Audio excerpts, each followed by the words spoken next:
ഇപ്പോൾ T G Nandakumar മുന്നോട്ട് വെച്ചിട്ടുള്ള ആരോപണം സ്ഥിരീകരിക്കുന്നുണ്ട് പി.ജെ. കുര്യൻ. പക്ഷേ തുകയും നിയമന കാര്യവും അറിയില്ല എന്നുകൂടി അദ്ദേഹം പറയുന്നുണ്ട്. ഇപ്പോൾ ടി ജി നന്ദകുമാർ തന്നെ നമുക്കൊപ്പം ഞങ്ങളുടെ പ്രതിനിധി പ്രദീപ് ജോസഫിനൊപ്പം ചേരുന്നുണ്ട്. പ്രദീപ്, പറയുന്ന ആരോപണം സ്ഥിരീകരിക്കുന്നു, പക്ഷേ തുകയും നിയമന കാര്യവും അറിയില്ലെന്നും പി.ജെ. കുര്യൻ പറയുന്നുണ്ട്. ആ കാര്യങ്ങൾ ഉൾപ്പെടെയുള്ള കാര്യങ്ങളെപ്പറ്റി നന്ദകുമാറിനോട് ചോദിക്കാം. അപ്പോൾ അദ്ദേഹത്തിന് പ്രതികരണവും ചോദിച്ചറിയാം. അക്ഷയ്, ഇന്നലെ വൈകിട്ട് ഏതാണ്ട് 5:30 മണിയോടുകൂടിയാണ് എറണാകുളത്ത് വെച്ച് ടി ജി നന്ദകുമാർ ഇത്തരത്തിലൊരു ആരോപണം ഉന്നയിച്ചത്. പി.ജെ. കുര്യനും ഉമാ തോമസിനും ഇത് സംബന്ധിച്ചുള്ള കാര്യങ്ങൾ അറിയാം. അതായത് പി.ടി. തോമസ് ഇടപെട്ടാണ് പിന്നീട് ടി ജി നന്ദകുമാറിന് 25 ലക്ഷം രൂപ 5 തവണകളായി തിരികെ നൽകിയത് എന്നാണ് അദ്ദേഹം പറഞ്ഞിരുന്നത്. അതിനുള്ള പി.ജെ. കുര്യൻ്റെ പ്രതികരണമാണ് നമ്മൾ കേട്ടത്. നമുക്ക് ടി ജി നന്ദകുമാറിലേക്ക് തന്നെ പോകാം. താങ്കൾ പറഞ്ഞ കാര്യം പി.ജെ. കുര്യൻ ഏതാണ്ട് അംഗീകരിച്ചിരിക്കുന്നത്. അതായത് ഏത് കാര്യത്തിനാണ് പണം നൽകിയത് എന്നറിയില്ല, എത്ര തുകയാണ് നൽകിയത് എന്നറിയില്ല. പക്ഷേ ഇത്തരത്തിൽ തുക തനിക്ക് തിരികെ ലഭിക്കാനുണ്ട് എന്ന് ടി ജി നന്ദകുമാർ തന്നോട് പറഞ്ഞിരുന്നു എന്നാണ് പി.ജെ. കുര്യൻ പറയുന്നത്. അദ്ദേഹം പറഞ്ഞത് ശരിയാണ്. ഏത് കാര്യം ഞാൻ പറഞ്ഞില്ല, എനിക്ക് തുക കിട്ടാനുണ്ട്. അദ്ദേഹം അനിൽ ആൻ്റണിയെ വിളിച്ചു ചോദിച്ചതാണ്. അനിൽ ആൻ്റണി സമ്മതിക്കുകയും ചെയ്ത്. ജോർജ് എന്ന് പറഞ്ഞ അന്നത്തെ ആഭ്യന്തരമന്ത്രി എന്നെ സഹായിക്കാമെന്ന് പറഞ്ഞിട്ട് പണം കൊടുക്കാമെന്ന് പറഞ്ഞു. പക്ഷേ അത് സക്സസ് ആയില്ല അദ്ദേഹത്തിൻ്റെ ഇടപെടൽ. പിന്നെ ഞാൻ അദ്ദേഹത്തിൽ പലവണ ഇന്ന് അനിൽ ആൻ്റണി പറഞ്ഞ് ഞാൻ അദ്ദേഹത്തെ സമ്മർദ്ദം ചെലുത്തി. എൻ്റെ പണം കിട്ടാൻ ഞാൻ സമ്മർദ്ദം ചെലുത്തി. എന്താ തെറ്റ്? അങ്ങനെ എൻ്റെ കോള് ബ്ലോക്ക് ചെയ്ത്. അത് അങ്ങനെ തെറ്റ് ചെയ്തത് ഞാനല്ല. ആര് കോൾ ബ്ലോക്ക് ചെയ്തു? അനിൽ മന്ത്രി അദ്ദേഹം സമ്മതിച്ചല്ല. ഞാൻ കോള് ബ്ലോക്ക് ചെയ്ത് കളഞ്ഞു. ഞാൻ വിളിക്കാണ്ടിരിക്കുക. ഞാൻ അന്വേഷിച്ച് ഏക്കാനിയുടെ റെസിഡൻസി ചെന്ന് സെക്യൂരിറ്റിനെ അകത്ത് കയറ്റി വിട്ടില്ല. പലവണ ഡൽഹിയിൽ സ്ലിപ്പ് എഴുതി കൊടുത്ത് 9868 എന്ന് പറഞ്ഞാൽ ആൻ്റണിയുടെ ഉപയോഗിക്കുന്ന നമ്പറായിരുന്നു ഇയാളുടെ ഉണ്ടായത്. എം പിക്ക് കൊടുക്കണം. അതിൽ വിളിച്ചാൽ ഫോൺ എടുക്കൂല. ഞാൻ എന്ത് ചെയ്യണം? പിന്നെ പി.ടി. തോമസിനോട് ഞാൻ കാര്യം പറഞ്ഞു. അദ്ദേഹം ഇടപെട്ടു. സ്പീഡായി. എനിക്ക് 5 ഇൻസ്റ്റാൾമെൻ്റ് ആയിട്ട് തിരിച്ചു കിട്ടി.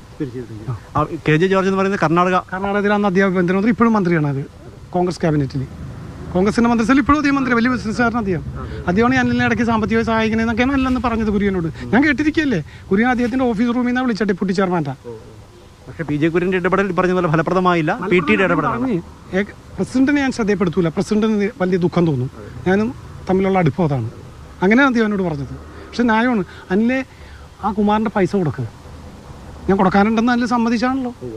പി.ജെ. കുര്യനെ നിഷേധിക്കാൻ പറ്റില്ല. കാര്യം എന്താണെന്ന് ഞാൻ പറയാം. ഞാൻ പറയാൻ പോയില്ല ഇന്നതിനാന്ന്. എൻ്റെ 25 വാങ്ങി എന്നുള്ളത് യാഥാർത്ഥ്യമാണ്.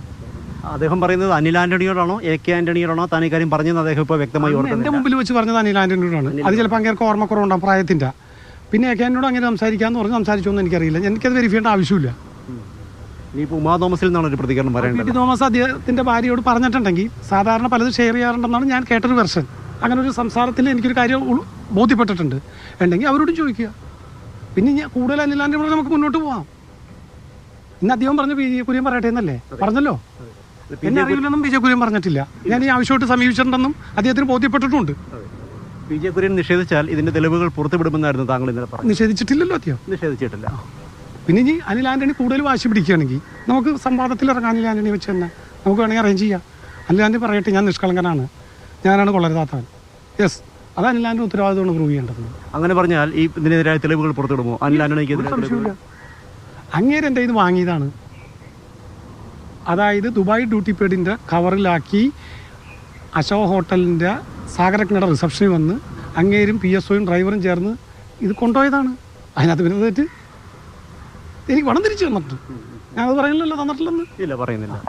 പക്ഷേ തെളിവുകൾ പുറത്തുവിട്ടില്ലെങ്കിൽ ഇതൊരു ബ്ലാക്ക് മെയിലിംഗ് ആണെന്നൊരു ഫീലിംഗ് വരില്ലേ? ബ്ലാക്ക് മെയിലിംഗ് എങ്ങനെയാണത്? പി.ജെ. കുര്യൻ അദ്ദേഹത്തിൻ്റെ ഫാദറിൻ്റെ സന്തതകാരിയല്ലേ. അതിന് ബ്ലാക്ക് മെയിലിംഗ് എന്ന് പറഞ്ഞില്ലല്ലോ. ബ്ലാക്ക് മെയിലിംഗ് ആണ് ഞാൻ പി.ജെ. കുര്യനോട് പറയേണ്ട കാര്യമുണ്ടോ? പോയി എനിക്ക് അനിൽ എന്നെ ബ്ലോക്ക് ചെയ്യുന്നത് അദ്ദേഹം തന്നെ പറഞ്ഞല്ലോ. അദ്ദേഹത്തിൻ്റെ എൻ്റെ ശല്യം കാരണം ഫോണോ ബ്ലോക്ക് ചെയ്തെന്ന്. ശരിയായിരുന്നു. ഞാൻ നിരന്തര ശല്യമായിരുന്നു അങ്ങേർക്ക്. 14.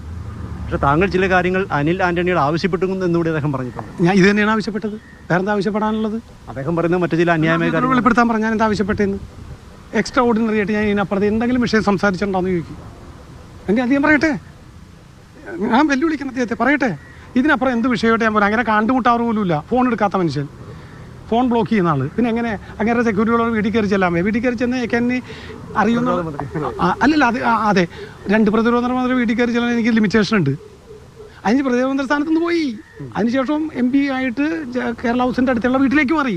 അവിടെ ആ ശാസ്ത്രി ഭവൻ്റെ അവിടെ IBയുടെ നെറ്റ്വർക്ക് ഉള്ളതുകൊണ്ട് മൊബൈൽ വർക്ക് ചെയ്യില്ല ചില റൂമുകളിൽ. ഇങ്ങനെ ആ റൂമിൽ കൊണ്ട് വയ്ക്കും. ഞാൻ വിളിച്ചാൽ കിട്ടൂല. ഞാൻ സ്ലിപ്പ് എഴുതി കൊടുത്ത് റോട്ടിലിരിക്കും. അവസാനം ഞാൻ പി.ടി. തോമസിനെ ഇടപെടുത്തി അദ്ദേഹം ഇടപെടലോടുകൂടി എൻ്റെ പണം കിട്ടി 5 ഇൻസ്റ്റാൾമെൻ്റ് ആയിട്ട്. അപ്പോൾ താങ്കൾ പറഞ്ഞ കാര്യങ്ങൾ ശരിയാണെന്ന് പി ജെ കുര്യൻ്റെ വാക്കുകളും അടിവരയിടുന്നത് തന്നെയാണ്. ഈ ഉമാ തോമസിനോട് ചോദിക്കും, ചിലപ്പോൾ പി ടി തോമസ് അദ്ദേഹത്തിന് സഹധർമ്മയോട് ഇഷ്യൂ പറഞ്ഞു കാണും. കാരണം അങ്ങനത്തെ ഒരു ഇഷ്യൂ ആണിത്. എ കെ ആൻ്റണിയുടെ മകനിൽ നിന്ന് ആരും ഇത് പ്രതീക്ഷിച്ചിട്ടില്ല. ഡൽഹിയിൽ അറിയപ്പെടുന്ന സൂപ്പർ ദല്ലാളായിരുന്നു അനിൽ ആൻ്റണി.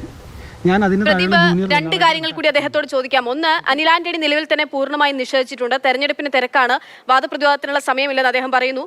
അദ്ദേഹം അതിൽ ഒന്ന് ചോദിക്കാമോ? തെളിവ് പുറത്തുവിടാനാണ് ആവശ്യപ്പെടുന്നത്. അദ്ദേഹം പോയോ? അവിടെ നിന്ന് പോയോ? അദ്ദേഹം ഡൽഹിയിലേക്ക് പോകാനുള്ള തിരക്കിലാണ്. അതുകൊണ്ട് തന്നെ അദ്ദേഹം വാഹനത്തിലേക്ക് കയറാൻ വേണ്ടി പോയിരിക്കുന്നു. തെളിവുകൾ എല്ലാം തൻ്റെ കൈവശമുണ്ട്.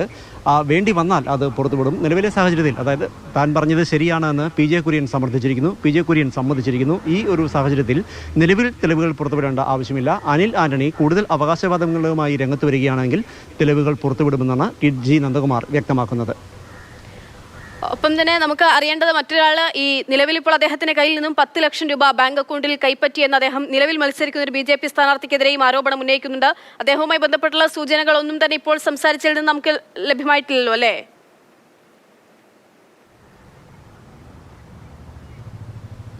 നിലവിൽ സംസ്ഥാനത്ത് മത്സരിക്കുന്ന ഒരു BJP സ്ഥാനാർത്ഥി തൻ്റെ പക്കൽ നിന്ന് ചില ആവശ്യങ്ങൾക്കായി 10 ലക്ഷം രൂപ, ചില ആവശ്യങ്ങൾ നിവർത്തിച്ച് നൽകാമെന്ന് പറഞ്ഞ് 10 ലക്ഷം രൂപ കൈപ്പറ്റിയിട്ടുണ്ട് എന്നാണ് അദ്ദേഹം ആരോപണം ഉന്നയിക്കുന്നത്. ഈ ആവശ്യം നിവർത്തിച്ച് നൽകിയില്ല, പണം തിരികെ ചോദിച്ചു, പണം ഇതുവരെ തിരികെ നൽകിയിട്ടുമില്ല. BJP കേന്ദ്ര നേതൃത്വത്തിന് പരാതി നൽകണമോ എന്ന് ഉൾപ്പെടെ താൻ സ്ഥാനാർത്ഥിയോട് ചോദിച്ചിട്ടുണ്ട് എന്നാണ് ടി.ജി. നന്ദകുമാർ വ്യക്തമാക്കുന്നത്. നിലവിൽ ഇത് സംബന്ധിച്ചുള്ള കൂടുതൽ ആരോപണങ്ങൾക്കില്ല. താൻ ഉന്നയിക്കുന്നത് ആരോപണങ്ങളല്ല, യാഥാർത്ഥ്യങ്ങളാണ്, ചില കാര്യങ്ങളാണ് എന്നാണ് ടി.ജി. നന്ദകുമാർ പറയുന്നത്. ആ സ്ഥാനാർത്ഥി ആരാണ്, അല്ലെങ്കിൽ ആ BJP നേതാവ് ആരാണ് എന്നുള്ളത് വെളിപ്പെടുത്താൻ സമയമായിട്ടില്ല ഇപ്പോൾ. അതുകൊണ്ട് താൻ ആ വ്യക്തിയുടെ പേര് പറയുന്നുമില്ല എന്നാണ് ടി.ജി. നന്ദകുമാർ അസന്ധിഗ്ധമായി വ്യക്തമാക്കുന്നത്. പക്ഷേ ആവശ്യം വരുന്ന ഒരു ഘട്ടത്തിൽ, അത് എപ്പോഴാണെന്ന് അദ്ദേഹം പറയുന്നില്ല, ആവശ്യം വരികയാണെങ്കിൽ ആ ഒരു ഘട്ടത്തിൽ പേര് വെളിപ്പെടുത്താൻ താൻ തയ്യാറാണ്.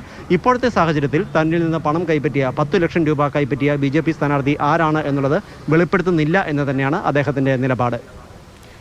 ശരി, പ്രദീപ് ജോസഫാണ് വിവരങ്ങൾ നൽകുന്നത്. എന്തായാലും